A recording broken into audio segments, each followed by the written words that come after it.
सिद्धू मूसेवाला दे कतल नूं 1 महीना हो चुका है। सिद्धू मूसेवाला दा कतल शाम 5:30 बजे 29 मई नूं अंजाम दिता गया सी ते इस दे पिछे एक ट्रिपल ई एक पूरा प्लान काम कर रहा सी। अज असीं जिक्र उसदा ही करांगे। बिल्कुल बिल्कुल पूरा प्लान की सी, किस तरीके नाल एंट्री हुई कातिलां दी, किस तरीके नाल इस प्लान नूं एग्जीक्यूट किया गया ते उस तो बाद एग्जिट किस तरीके नाल होया, किवें वो बच के निकले, इस सब ते गल करांगे।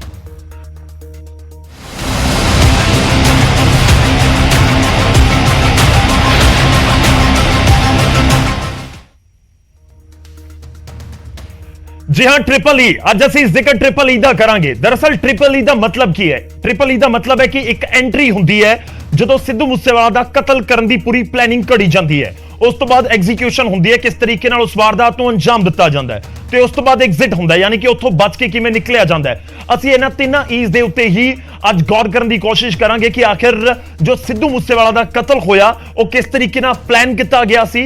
प्लान ए तो लैके जी तक, प्लान एंट्री तो लैके एग्जिट तक असीं जिक्र सब दा करांगे, क्योंकि 29 मई नूं वारदात नूं अंजाम देण तो बाद पूरी प्लानिंग जिहड़ी सी किते ना किते गैंगस्टरां दी कामयाब जरूर होई सी।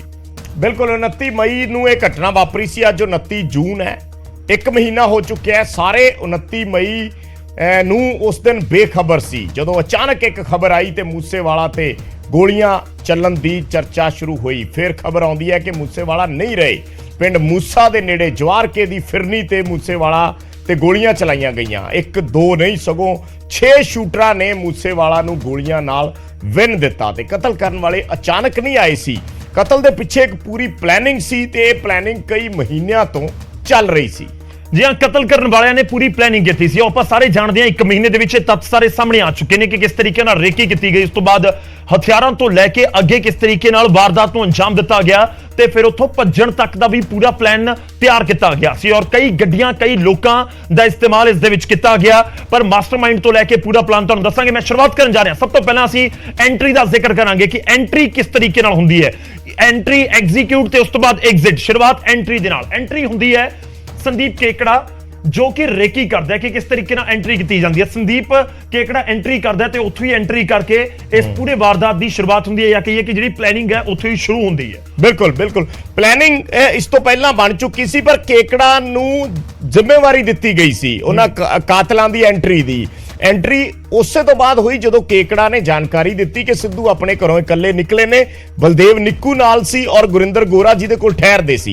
ये 3 नाम ने जिहड़े एंट्री दे विच आउंदे ने कि केकड़ा ने जानकारी दी उन्हां शूटर्स नूं कि अज सिद्धू घरों निकलिया।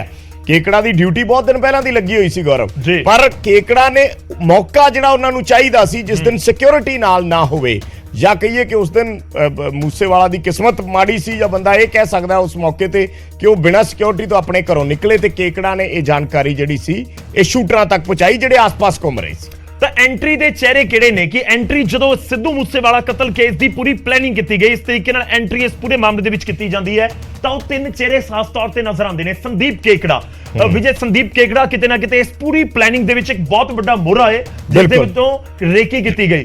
देखो एंट्री यानी कि जिन्होंने रेकी की जिम्मेवारी दी गई उन्होंने अपनी जिम्मेवारी करी है, या फिर जो भी उन्होंने वारदात को अंजाम दिता, रेकी भी एक तरीके नाल वारदात है। उस तो बाद एग्जीक्यूशन वाले ने पूरी वारदात को अंजाम दिता, एग्जिट वाले ने पूरी वारदात को अंजाम दिता ते उत्थों भज गए। तो सब तो पहला असीं एंट्री दे चेहरे दिखा रहे हैं, एक है संदीप केकड़ा, एक है बलदेव निक्कू। ये दोवें एंट्री दे विच दोवें जिहड़ी रेकी कर रहे सी सिद्धू मूसेवाला दी, और काबिले गौर भी है क्योंकि पुलिस के बयानों दे विच सामने आया कि जनवरी दे विच गोल्डी बराड़ दे 2 गुरगे आउंदे ने ते प्रभदीप पब्बी दे कोल रहिंदे ने ते उन्हां दे वल्लों भी रेकी की जाती है।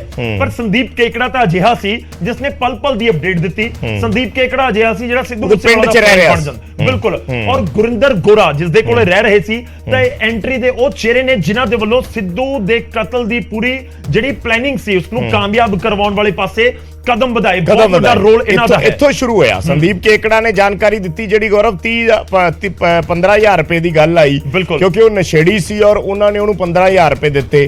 15-20 दिन उत्थे लगातार रोज जांदा सी फोटोआं खिचाउण, और उस दिन इसनूं मौका मिलिया और उस दिन इहने जानकारी साझी की कि अज सिद्धू बिना जिहड़ा उस तो निकले ने। सीसीटीवी तस्वीरां भी ने, ये आपां दिखा भी रहे हैं टीवी स्क्रीन ते। उस मौके ते ये जिहड़े तस्वीरां खिचा रहे ने इहदे च केकड़ा ते बलदेव निक्कू ने, जिन्हां ने उत्थों जानकारी दी कि सिद्धू दे नाल 2 बंदे ने, ਕੋਈ ਸਿਕਿਉਰਿਟੀ ਨਹੀਂ ਹੈ, ਗਨਮੈਨ ਨਹੀਂ ਹੈ, ਔਰ ਵਿਦਆਊਟ ਜਿਹੜੀ ਉਹ ਗੱਡੀ ਹੈਗੀ ਆ ਬੁਲੇਟ ਪ੍ਰੂਫ, ਉਸ ਗੱਡੀ ਤੇ ਉਹ ਥਾਰ ਤੇ ਘਰੋਂ ਨਿਕਲੇ ਨੇ। ਇੱਥੋਂ ਫਿਰ ਜਿਹੜੇ ਕਾਤਿਲ ਆਸ-ਪਾਸ ਕਈ ਦਿਨਾਂ ਤੋਂ ਘੁੰਮ ਰਹੇ ਸੀ ਗੱਡੀਆਂ 'ਚ ਸੱਜੇ ਖੱਬੇ, ਉਹ ਨਾਲ ਦੀ ਨਾਲ ਐਕਟਿਵ ਹੋ ਗਏ। ਔਰ ਇਹ ਸੀਸੀਟੀਵੀ ਉਸ ਸਮੇਂ ਦੀ ਹੈ, ਅਸੀਂ ਤਸਵੀਰਾਂ ਜਿਹੜੀਆਂ ਤੁਹਾਨੂੰ ਦਿਖਾ ਰਹੇ ਹਾਂ ਪਿਛਲੇ 1 ਮਹੀਨੇ ਤੋਂ ਆਪਾਂ ਲਗਾਤਾਰ ਦੇਖ ਰਹੇ ਹਾਂ।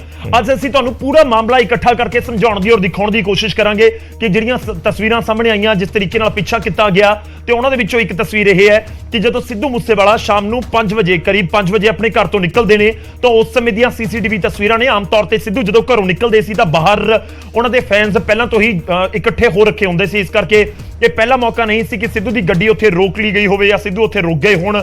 ਤਾਂ ਇਸ ਤੋਂ ਪਹਿਲਾਂ ਵੀ ਰੁਕਦੇ ਸੀ, ਤਾਂ ਉਦੋਂ ਵੀ ਬਲਦੇਵ ਨਿੱਕੂ ਤੇ ਸੰਦੀਪ ਕੇਕੜਾ ਦੋਵਾਂ ਨੇ ਰੋਕਿਆ ਤੇ ਉੱਥੇ ਸੈਲਫੀਆਂ ਲਈਆਂ, ਫੋਟੋਆਂ ਲਈਆਂ, ਗੋਲਡੀ ਬਰਾੜ ਨੂੰ ਪੂਰੀ ਇਨਫੋਰਮੇਸ਼ਨ ਭੇਜੀ।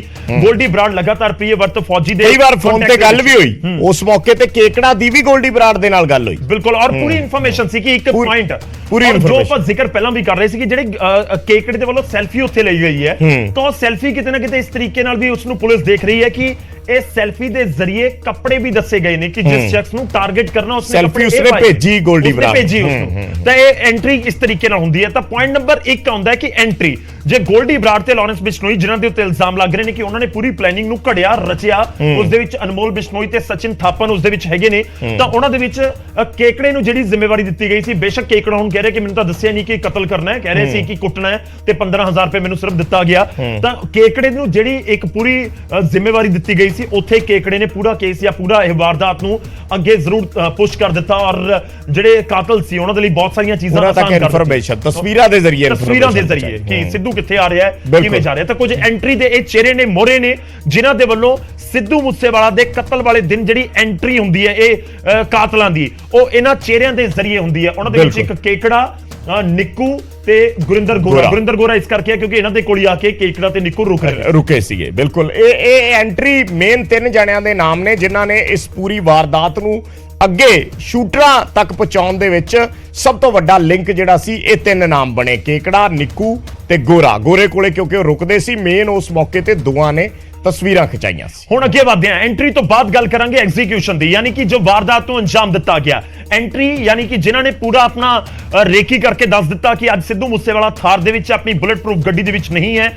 ਉਸ ਤੋਂ ਬਾਅਦ ਇਹ ਵੀ ਦੱਸ ਦਿੱਤਾ ਕਿ ਸਿੱਧੂ ਖੁਦ ਗੱਡੀ ਨੂੰ ਡਰਾਈਵ ਕਰ ਰਿਹਾ ਹੈ, ਸਿੱਧੂ ਦੇ ਨਾਲ 2 ਦੋਸਤ ਨੇ, ਉਸਦੇ ਸਿਕਿਉਰਿਟੀ ਗਾਰਡ ਨਹੀਂ ਨੇ। ਪੂਰੀ ਇਨਫੋਰਮੇਸ਼ਨ ਪਲ-ਪਲ ਦੀ ਪਹੁੰਚਾ ਦਿੱਤੀ ਗਈ ਕੇਕੜੇ ਦੇ ਵੱਲੋਂ, ਨਿੱਕੂ ਦੇ ਵੱਲੋਂ, ਜੋ ਗੁਰਿੰਦਰ ਗੋਰਾ ਦੇ ਘਰ ਰੁਕੇ ਹੋਏ ਸਨ। ਤੇ ਉਸ ਤੋਂ ਬਾਅਦ ਐਗਜ਼ੀਕਿਊਸ਼ਨ ਦੀ ਵਾਰੀ ਆਈ ਜਿਸ ਦੇ ਵਿੱਚ 6 ਸ਼ਾਰਪ ਸ਼ੂਟਰ ਪਹਿਲਾਂ ਤੋਂ ਹੀ ਉਸ ਪੂਰੇ ਇਲਾਕੇ ਦੇ ਵਿੱਚ ਤੁਸੀਂ ਕਹਿ ਸਕਦੇ ਹੋ ਕਿ ਮੰਡਰਾ ਰਹੇ ਸੀ ਉਸ ਪੂਰੇ ਕਈ ਦਿਨਾਂ ਤੋਂ। ਜਿਵੇਂ ਪੁਲਿਸ ਨੇ ਦੱਸਿਆ ਕਿ ਉਹ 25 ਤਰੀਕ ਤੋਂ ਲਗਾਤਾਰ 25 ਤਰੀਕ ਤੋਂ, ਵੈਸੇ ਤੇ ਰੇਕੀ ਬਹੁਤ ਪਹਿਲਾਂ ਚੱਲ ਰਹੀ ਸੀ, ਪਰ 25 ਤਰੀਕ ਤੋਂ ਬਿਲਕੁਲ ਮੂਸੇ ਵਾਲੇ ਦੇ ਘਰ ਦੇ ਆਸ-ਪਾਸ ਕਿ ਕਦੋਂ ਮੌਕਾ ਮਿਲੇ, ਔਰ ਉਸ ਦੇ ਵਿੱਚ ਆਪਾਂ ਉਸ ਦਾ ਜ਼ਿਕਰ ਕਰਾਂਗੇ। 2-3 ਪਲਾਨ ਉਹਨਾਂ ਦੇ ਹੋਰ ਵੀ ਸੀ ਕਿ ਕਿਸੇ ਤਰੀਕੇ ਨਾਲ ਅੰਜਾਮ ਦੇਣਾ ਹੈ, ਪਰ ਇਹ ਉਹਨਾਂ ਨੂੰ ਮੌਕਾ ਮਿਲ ਗਿਆ। ਐਗਜ਼ੀਕਿਊਸ਼ਨ ਦੇ ਵਿੱਚ ਜਿਹੜੇ 6 ਸ਼ਖਸ ਸ਼ਾਮਲ ਸੀ, ਉਹਨਾਂ ਨੂੰ ਸਭ ਤੋਂ ਜ਼ਿਆਦਾ ਲੀਡ ਕਰ ਰਿਹਾ ਸੀ, ਜੋ ਪੂਰੀ ਪਲੈਨਿੰਗ ਨੂੰ ਲੀਡ ਕਰ ਰਿਹਾ ਸੀ, ਜੋ ਗੋਲਡੀ ਬਰਾੜ ਦੇ ਨਾਲ ਲਗਾਤਾਰ ਸੰਪਰਕ ਦੇ ਵਿੱਚ ਸੀ, ਉਹ ਸੀ ਪ੍ਰਿਯਵਰਤ ਫੌਜੀ। ਇਸ ਸਮੇਂ ਪੁਲਿਸ ਦੀ, ਦਿੱਲੀ ਪੁਲਿਸ ਨੇ ਇਸ ਨੂੰ ਗ੍ਰਿਫਤਾਰ ਕਰ ਲਿਆ। ਇਹ 2 ਗੱਡੀਆਂ ਵੀ ਅਸੀਂ ਤੁਹਾਨੂੰ ਗ੍ਰਾਫਿਕ ਦੇ ਵਿੱਚ ਦਿਖਾ ਰਹੇ ਹਾਂ। ਬਲੈਰੋ ਦੇ ਵਿੱਚ 4 ਲੋਕ ਸਵਾਰ ਸੀ, ਜਿਨ੍ਹਾਂ ਦੇ ਵਿੱਚ ਪ੍ਰਿਯਵਰਤ ਫੌਜੀ, ਕਸ਼ਿਸ਼, ਅੰਕਿਤ ਸਿਰਸਾ ਇਸ ਬਲੈਰੋ ਗੱਡੀ ਦੇ ਵਿੱਚ ਸਵਾਰ ਸੀ, ਤੇ ਉਸ ਤੋਂ ਬਾਅਦ ਚੌਥਾ ਨਾਮ ਹੈ ਦੀਪਕ ਮੁੰਡੀ। ਇਹ 4 ਲੋਕ ਬਲੈਰੋ ਦੇ ਵਿੱਚ ਸਵਾਰ ਸੀ। ਇੱਕ ਬਲੈਰੋ ਤੇ ਇੱਕ ਦੂਜੀ ਗੱਡੀ ਸੀ, ਦੂਜੀ ਸੀਗੀ ਕਰੋਲਾ ਦੇ ਵਿੱਚ 2 ਜਣੇ ਸੀ, ਮਨਪ੍ਰੀਤ ਮੰਨੂ ਤੇ ਇੱਕ ਜਿਹੜਾ ਉਸ ਦੇ ਨਾਲ ਹੋਰ ਸੀਗਾ ਜਗਰੂਪ ਰੂਪਾ। 2 ਜਣੇ ਸੀਗੇ ਜਿਹੜੇ ਕਰੋਲਾ ਦੇ ਵਿੱਚ ਸੀ, ਔਰ ਗੱਡੀ ਬਲੈਰੋ ਦੇ ਵਿੱਚ 4 ਜਣੇ ਸੀ, ਪ੍ਰਿਯਵਰਤ ਫੌਜੀ, ਕਸ਼ਿਸ਼, ਅੰਕਿਤ ਸਿਰਸਾ ਤੇ ਦੀਪਕ ਮੁੰਡੀ। ਅੰਕਿਤ ਗੌਰਵ ਸਿਰਫ ਜਿਹੜਾ ਇਹ ਮੋਡਿਊਲ ਸੀ, ਕਿਉਂਕਿ ਪੁਲਿਸ ਨੇ 2 ਮੋਡਿਊਲ ਦੱਸੇ ਨੇ। ਅੰਕਿਤ ਇੱਕ ਮੋਡਿਊਲ ਨੂੰ ਅੱਗੇ ਕਰ ਰਿਹਾ ਸੀ ਲੀਡ, ਦੂਸਰੇ ਮੋਡਿਊਲ ਚ ਸੀ ਰੂਪਾ ਤੇ ਮਨੂ, ਦੂਸਰੇ ਚ ਮਨੂ ਲੀਡ ਕਰ ਰਿਹਾ ਸੀ, ਔਰ AK-47 ਮਨੂ ਕੋਲ ਸੀ। ਜਦੋਂ ਇਹ ਗੱਡੀ, ਕਿਉਂਕਿ ਜਿਹੜੀ ਆਪਾਂ ਸੀਸੀਟੀਵੀ ਫੁਟੇਜ ਦੇਖਦੇ ਆ, ਉਸ ਸੀਸੀਟੀਵੀ ਫੁਟੇਜ ਦੇ ਵਿੱਚ ਕਰੋਲਾ ਗੱਡੀ ਬਿਲਕੁਲ ਪਿੱਛੇ ਹੈ, ਬਿਲਕੁਲ ਫੇਰ ਪਿੱਛੇ ਬਲੈਰੋ ਆਉਂਦੀ ਹੈ, ਆਪਾਂ ਦਿਖਾਵਾਂਗੇ ਵੀ। ਹਾਂ, ਉਹ ਕਰੋਲਾ ਗੱਡੀ ਹੈ। ਕਰੋਲਾ ਗੱਡੀ ਨੂੰ ਜਗਰੂਪ ਰੂਪਾ ਚਲਾ ਰਿਹਾ ਸੀ, ਮਨੂ ਨਾਲ ਬੈਠਾ ਸੀ, ਤੇ ਬਲੈਰੋ ਗੱਡੀ ਨੂੰ ਚਲਾ ਰਿਹਾ ਸੀ ਕਸ਼ਿਸ਼, ਪ੍ਰਿਯਵਰਤ ਫੌਜੀ ਨਾਲ। ਠੀਕ ਹੈ, ਤਾਂ ਅਸੀਂ ਚਾਲਕ ਵੀ ਇਸ ਕਰਕੇ ਨਾਲ ਲਿਖਿਆ ਲੀਡ ਕਰ ਰਿਹਾ ਸੀ ਪ੍ਰਿਯਵਰਤ ਫੌਜੀ ਕਿ ਕਦੋਂ ਫਾਇਰ ਕਰਨਾ ਹੈ, ਕਦੋਂ ਕੀ ਕਰਨਾ ਹੈ। ਪ੍ਰਿਯਵਰਤ ਫੌਜੀ ਹੀ ਲਗਾਤਾਰ ਜੋ ਜਾਣਕਾਰੀ ਹੈ ਕਿ 12 ਤੋਂ 13 ਵਾਰ ਪ੍ਰਿਯਵਰਤ ਫੌਜੀ ਨੇ ਹੀ ਗੋਲਡੀ ਬਰਾੜ ਦੇ ਨਾਲ ਸੇਮ ਡੇ ਗੱਲ ਵੀ ਕੀਤੀ ਹੈ। ਇਨਫੈਕਟ ਇਹ ਵੀ ਪੁਲਿਸ ਜਾਣਕਾਰੀ ਦੇ ਰਹੀ ਹੈ ਕਿ ਵੀਡੀਓ ਕਾਲ ਕੀਤੀ ਗਈ ਕਿ ਗੱਡੀ ਦੇ ਵਿੱਚ ਤੁਹਾਡੀਆਂ ਕੀ ਪੋਜੀਸ਼ਨਸ ਨੇ, ਕਿਸ ਤਰੀਕੇ ਨਾਲ ਤੁਸੀਂ ਵਾਰਦਾਤ ਨੂੰ ਅੰਜਾਮ ਦੇਣਾ। ਇਹ ਵੀ ਕਹਿੰਦੇ ਗੋਲਡੀ ਬਰਾੜ ਦੇ ਨਾਲ ਵੀਡੀਓ ਕਾਲ ਦੇ ਜ਼ਰੀਏ ਗੋਲਡੀ ਬਰਾੜ ਗੱਲਬਾਤ ਲੈ ਰਿਹਾ ਸੀ। ਤਾਂ ਇਹ ਦੋ ਗੱਡੀਆਂ ਦੇ ਵਿੱਚ ਸਵਾਰ ਹੁੰਦੇ ਨੇ, ਇੱਕ ਗੱਡੀ ਹੈ ਬਲੈਰੋ ਤੇ ਦੂਜੀ ਕਰੋਲਾ, ਔਰ ਇਸ ਦੇ ਵਿੱਚ ਬਲੈਰੋ 'ਚ 4 ਲੋਕ ਸੀ ਔਰ ਕਰੋਲਾ ਦੇ ਵਿੱਚ ਸੀ 2 ਲੋਕ। ਇਹ ਤੁਹਾਨੂੰ ਅਸੀਂ ਜਿਹੜਾ ਪੂਰਾ ਗ੍ਰਾਫਿਕਸ ਦੇ ਜ਼ਰੀਏ ਦਿਖਾ ਰਹੇ ਹਾਂ। ਤਾਂ ਐਗਜ਼ੀਕਿਊਸ਼ਨ ਕਿਸ ਤਰੀਕੇ ਨਾਲ ਕੀਤਾ ਗਿਆ, ਰੇਕੀ ਕੀਤੀ ਗਈ ਕੇਕੜੇ ਦੇ ਵੱਲੋਂ, ਜਾਣਕਾਰੀ ਦਿੱਤੀ ਗਈ ਗੋਲਡੀ ਬਰਾੜ ਨੂੰ ਤੇ ਗੋਲਡੀ ਬਰਾੜ ਪੂਰੀ ਇਨਫੋਰਮੇਸ਼ਨ ਦਿੰਦਾ ਹੈ ਪ੍ਰਿਯਵਰਤ ਫੌਜੀ ਨੂੰ, ਜੋ ਕਿ ਆਪਣੇ ਸ਼ੂਟਰਾਂ ਦੇ ਨਾਲ ਪਹਿਲਾਂ ਤੋਂ ਹੀ ਉਸ ਪੂਰੇ ਇਲਾਕੇ ਦੇ ਵਿੱਚ ਮੰਡਰਾ ਰਿਹਾ ਸੀ। ਤੇ ਉਸ ਤੋਂ ਬਾਅਦ ਉਹ ਫਿਰ ਉਥੋਂ ਪਿੱਛਾ ਕਰਨਾ ਸ਼ੁਰੂ ਕਰ ਦਿੰਦੇ ਨੇ ਸਿੱਧੂ ਮੂਸੇਵਾਲਾ ਦੀ ਕਾਰ ਦਾ। ਇਨਫੈਕਟ ਅੱਜ ਤੱਕ ਬਾਈਕ ਦਾ ਜ਼ਿਕਰ ਹੋਇਆ, ਬਾਈਕ ਕਿਹੜੀ ਸੀ, ਕਿੱਥੋਂ ਤੋਂ, ਉਸਦੀ ਕੋਈ ਸੀਸੀਟੀਵੀ ਨਹੀਂ ਆਈ।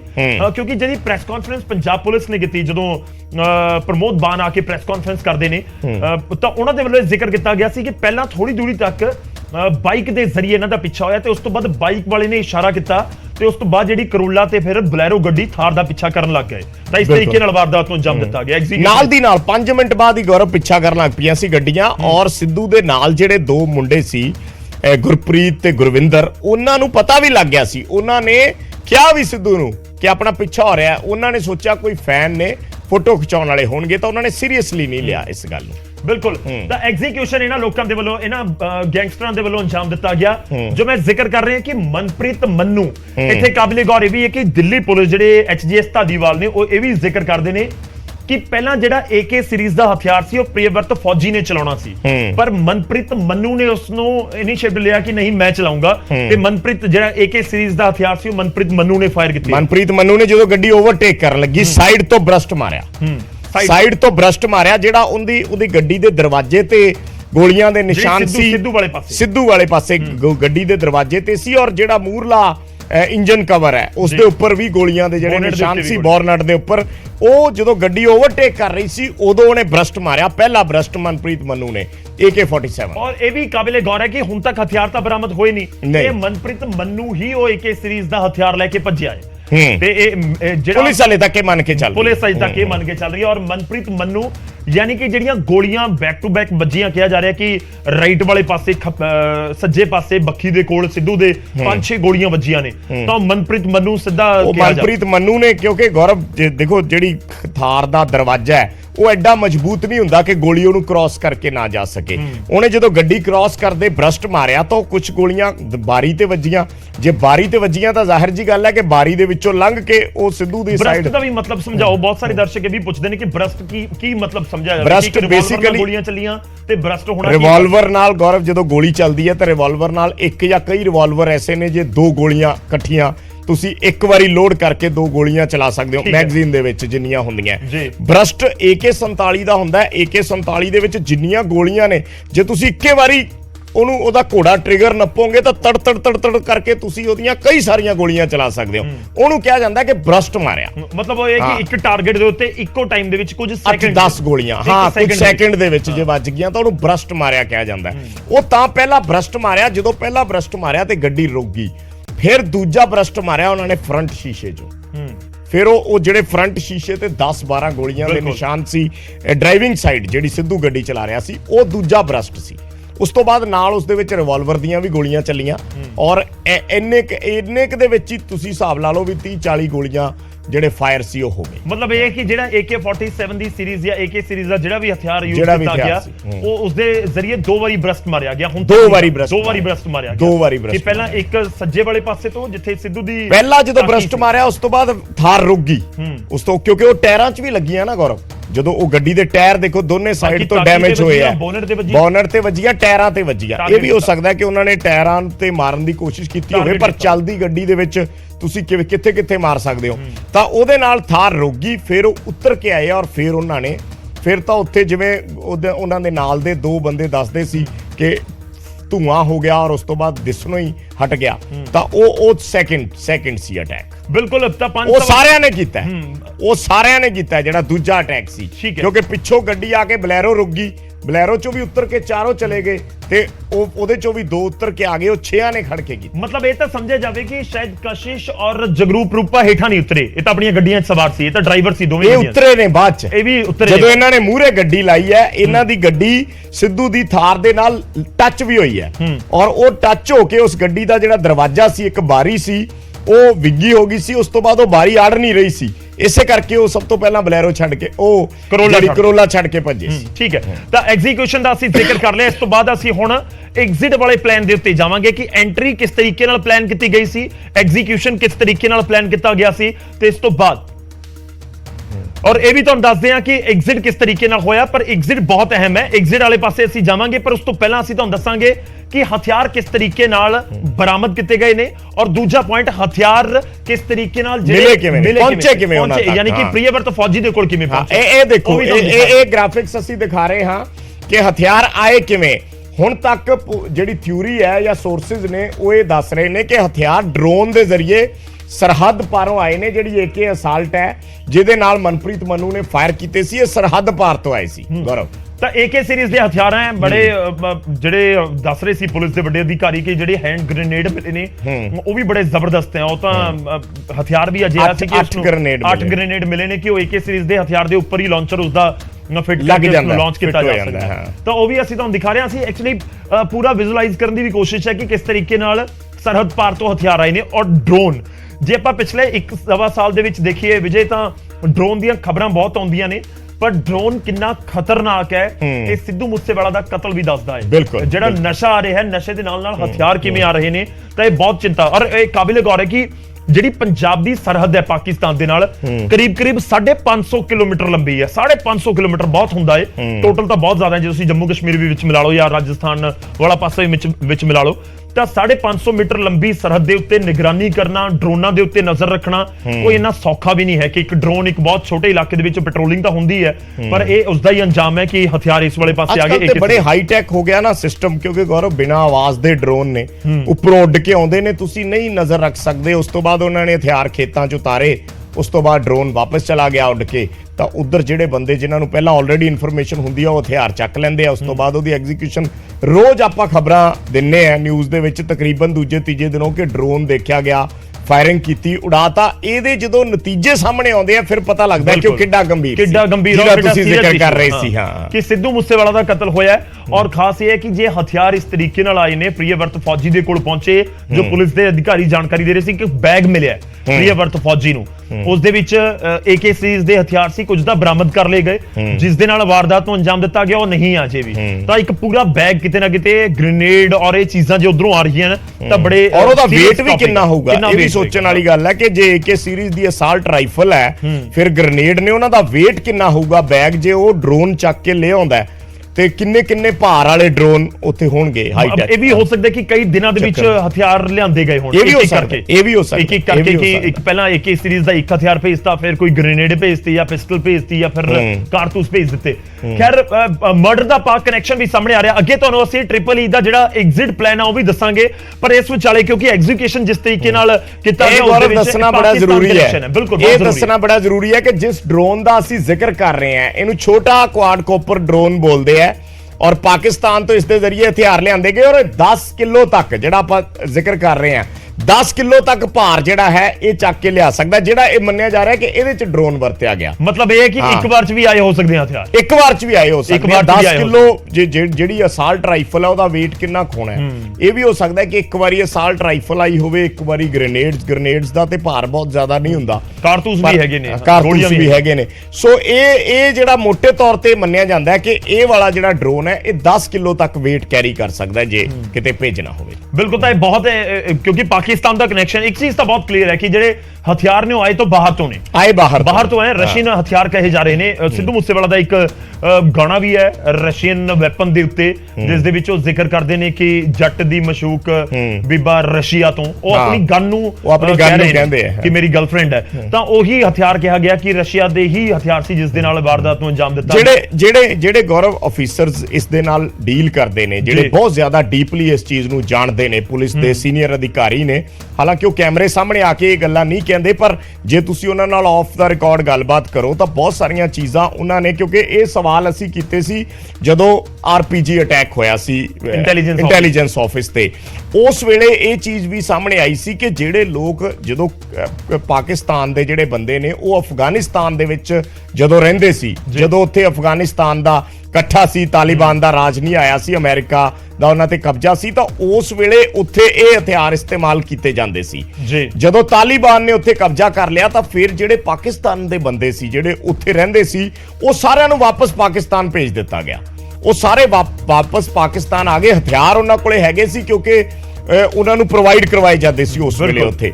ਤਾਂ ਉਹਨਾਂ ਚੀਜ਼ਾਂ ਨੂੰ ਇੱਥੇ ਐਗਜ਼ੀਕਿਊਟ ਇਹ ਵਾਲੇ ਪਲਾਨ ਦੇ ਵਿੱਚ ਜਾਂ RPG ਅਟੈਕ ਦੇ ਵਿੱਚ ਕਰਨ ਦੇ ਵਿੱਚ ਮਦਦ ਲਈ ਗਈ ਹੈ। ਸੋ ਬੜੀ ਸਿੱਧੀ ਜੀ ਗੱਲ ਹੈ ਕਿ ਉਹ ਕਨੈਕਸ਼ਨ ਹੈਗਾ, ਪਾਕ ਕਨੈਕਸ਼ਨ ਕਲੀਅਰ ਹੈ ਕਿ ਪਾਕਿਸਤਾਨ ਦਾ ਕਨੈਕਸ਼ਨ ਤਾਂ ਜ਼ਰੂਰ ਹੈ, ਕਿਉਂਕਿ ਹਥਿਆਰ ਜਿਹੜੇ ਹਾਈਟੈਕ ਹਥਿਆਰ ਨੇ ਉੱਥੋਂ ਹੀ ਆਉਂਦੇ, ਉਹ ਪਾਕਿਸਤਾਨ ਤੋਂ ਹੀ ਆਏ ਨੇ। ਤਾਂ ਹੋਰ ਕੋਈ ਸਰਹੱਦ ਨਹੀਂ ਦਿਖਦੀ ਜਿੱਥੋਂ ਪਾਕਿਸਤਾਨ ਜਾਂ ਹੋਰ ਕਿਸੇ ਥਾਂ ਤੋਂ, ਕਿਉਂਕਿ ਇੱਕ ਪਾਸੇ ਬੰਗਲਾਦੇਸ਼ ਹੈ, ਇੱਕ ਪਾਸੇ ਚਾਈਨਾ, ਨੇਪਾਲ ਹੈ, ਤਾਂ ਉੱਥੋਂ ਜੇ ਹਥਿਆਰ ਐਂਟਰ ਕਰਦੇ ਨੇ ਪੋਸਿਬਿਲਿਟੀ ਹੋ ਸਕਦੀ ਹੈ। ਪਰ ਜੇ ਸਮਝਿਆ ਜਾਵੇ ਤਾਂ ਜੇ ਨੇਪਾਲ ਦੇ ਬਾਰਡਰ ਤੋਂ ਐਂਟਰ ਕਰਦੇ ਨੇ ਤਾਂ ਫਿਰ ਉਹ ਨੇਪਾਲ ਤੋਂ ਲੈ ਕੇ ਪੰਜਾਬ ਤੱਕ ਲੈ ਕੇ ਆਣੇ ਬੜੇ ਮੁਸ਼ਕਿਲ ਸੀ। ਤੇ ਜੇ ਕੋਈ ਹੋਰ ਸਰਹੱਦ ਤੋਂ ਬੰਗਲਾਦੇਸ਼ ਵਾਲੇ ਪਾਸੇ ਤੋਂ ਕਿਸੇ ਹੋਰ ਸਰਹੱਦ ਤੋਂ ਦਾਖਲ ਹੁੰਦੇ ਨੇ ਤਾਂ ਵੀ ਬਹੁਤ ਮੁਸ਼ਕਿਲ ਸੀ। ਤਾਂ ਇੱਕੋ ਕਨੈਕਸ਼ਨ ਨਜ਼ਰ ਆਉਂਦਾ ਹੈ ਕਿ ਪਾਕਿਸਤਾਨ ਵਾਲੇ ਪਾਸੇ ਤੋਂ ਹੀ ਡਰੋਨ ਦੇ ਜ਼ਰੀਏ ਹਥਿਆਰ ਆਏ ਤੇ ਉੱਥੇ ਹੀ ਪੰਜਾਬ ਦੇ ਵਿੱਚ ਉਸ ਦਾ ਇਸਤੇਮਾਲ ਕਰਕੇ ਪੂਰਾ ਪਲਾਨ ਐਗਜ਼ੀਕਿਊਟ ਕਰ ਦਿੱਤਾ ਗਿਆ। ਤਾਂ ਐਗਜ਼ੀਕਿਊਸ਼ਨ ਤੋਂ ਬਾਅਦ ਅਸੀਂ ਹੁਣ ਅੱਗੇ ਵਧਦੇ ਹਾਂ ਤੇ ਅਸੀਂ ਜੋ ਟ੍ਰਿਪਲ ਈ ਦਾ ਜ਼ਿਕਰ ਕਰ ਰਹੇ ਸੀ, ਐਂਟਰੀ ਦੇ ਮੋਹਰੇ ਤੁਹਾਨੂੰ ਦੱਸੇ ਨੇ, ਉਸ ਤੋਂ ਬਾਅਦ ਜਿਨ੍ਹਾਂ ਨੇ ਐਗਜ਼ੀਕਿਊਟ ਕੀਤਾ ਯਾਨੀ ਕਿ ਜਿਨ੍ਹਾਂ ਨੇ ਵਾਰਦਾਤ ਨੂੰ ਅੰਜਾਮ ਦਿੱਤਾ ਉਹਨਾਂ ਦਾ ਅਸੀਂ ਜ਼ਿਕਰ ਕੀਤਾ ਹੈ। ਤੇ ਹੁਣ ਐਗਜ਼ਿਟ ਜਾਂ ਕਿਸ ਤਰੀਕੇ ਨਾਲ ਉੱਥੋਂ ਭੱਜੇ ਨੇ, ਇਹ ਟ੍ਰਿਪਲ ਈ ਦੇ ਵਿੱਚ ਤੀਜਾ ਪਾਰਟ ਬਹੁਤ ਅਹਿਮ ਹੈ। ਔਰ ਇਸ ਕਰਕੇ ਵੀ ਅਹਿਮ ਹੈ ਕਿ ਅਜਿਹਾ ਕੋਈ ਸ਼ਖਸ ਸੀ ਜਿਸ ਨੂੰ ਪੂਰੀ ਜਾਣਕਾਰੀ ਸੀ ਮਾਨਸੇ ਦੀ, ਮੂਸੇ ਦੀ, ਜਵਾਹਰ ਕੇ ਦੀ, ਉਸ ਪੂਰੇ ਇਲਾਕੇ ਦੀ, ਉੱਥੇ ਦੀਆਂ ਫਿਰਨੀਆਂ ਦੀ, ਉੱਥੇ ਦੀਆਂ ਗਲੀਆਂ ਦੀ, ਕਿ ਕਿੱਥੋਂ ਨਿਕਲਿਆ ਜਾ ਸਕਦਾ ਹੈ, ਕਿੱਥੇ ਜਾਇਆ ਜਾ ਸਕਦਾ ਹੈ। ਤਾਂ ਐਗਜ਼ਿਟ ਪਲਾਨ ਜਿਹੜਾ ਤਿਆਰ ਕੀਤਾ ਗਿਆ ਸੀ ਉਹ ਬਹੁਤ ਅਹਿਮ ਔਰ ਵੱਡਾ ਨਜ਼ਰ ਆਇਆ ਹੈ। ਉਹ ਵੀ ਬਹੁਤ ਵੱਡਾ। ਉਸ ਦੇ ਵਿੱਚ ਕੇਸ਼ਵ, ਇਹ ਚਿਹਰੇ ਦੇਖਣ ਵਾਲੇ ਆ, ਇਸ ਦੇ ਵਿੱਚ ਇੱਕ ਨਾਮ ਆਉਂਦਾ ਕੇਸ਼ਵ ਗੌਰਵ, ਕਿਉਂਕਿ ਦੋ ਗੱਡੀਆਂ ਦੇ ਵਿੱਚ ਜਿਹੜੇ ਸਵਾਰ ਸੀ ਕੇਸ਼ਵ ਪ੍ਰਿਯਵਰਤ ਫੌਜੀ ਦੇ ਨਾਲ ਟੱਚ ਦੇ ਵਿੱਚ ਸੀ।